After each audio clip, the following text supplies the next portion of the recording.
how is recursion implemented? How is it possible to have one method call itself? How can you do that? In order to understand what is going on, we need to remember what we said when we talked about methods, any kind of methods. When one method is calling another, how do we implement that kind of thing? Remember we talked about the stack, that the stack is used to handle the method calls, and in what way? Every time we have a method invocation, we keep some information about that particular method on the stack. We keep the local variables and the parameters of that method on the stack. We save the state, let's say, of the method on the stack. So if method A calls method B, then on top of method A's state, the local variables and the parameters, we're going to store now the state of method B, local variables and parameters of method B. When we have a recursive call, things are very similar. Every time the method is called, the state of that new method call is stored. So it doesn't matter that the same method is called, we are going to put on the stack the local variables and the parameters for that new method call, on top of the state of the previous method call. So every recursive method call has its own copy, its own state, and this is what we are storing on the stack. Now, when the method returns, the state from this stack will no longer be kept, and the previously executing method, which was the same method that called it, will pick up where it left off. Let's see a specific example and a specific diagram that will probably help us understand this better. Suppose that the main method, our program, calls the factorial method with argument 4.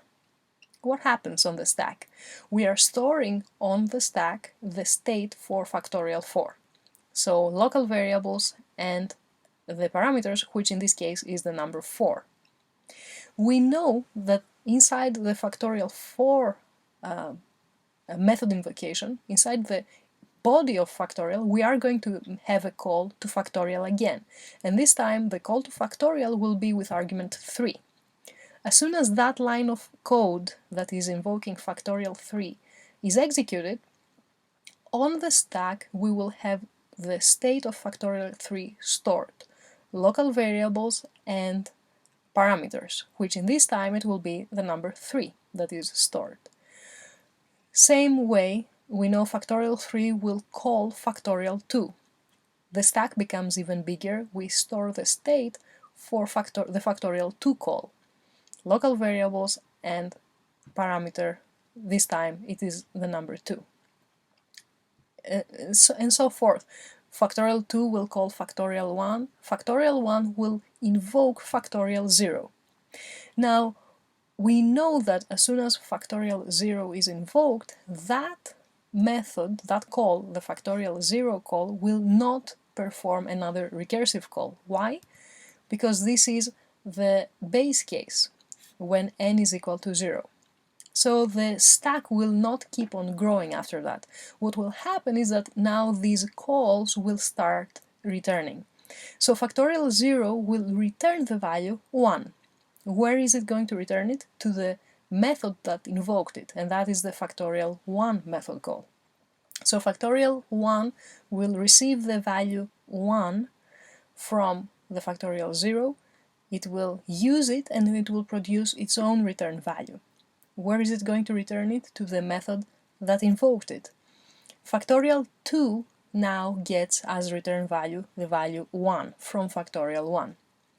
Same way also, the code for factorial 2 will return the value 2, and it will return it to the method that invoked it, which is the factorial 3 call. Factorial 3 will now use the value from the previous call, which is the value 2. It will use it and it will return 6. Why do we return 6? What will the factorial code do? It will use the value 2 and multiply it with the argument, which is 3. That's how we get 3 times 2 returning 6. Finally, factorial 4 will take that value, the 6, it will multiply it with 4, and it will return 24. And it will return that value to the main method, which wanted to compute the factorial of the number 4.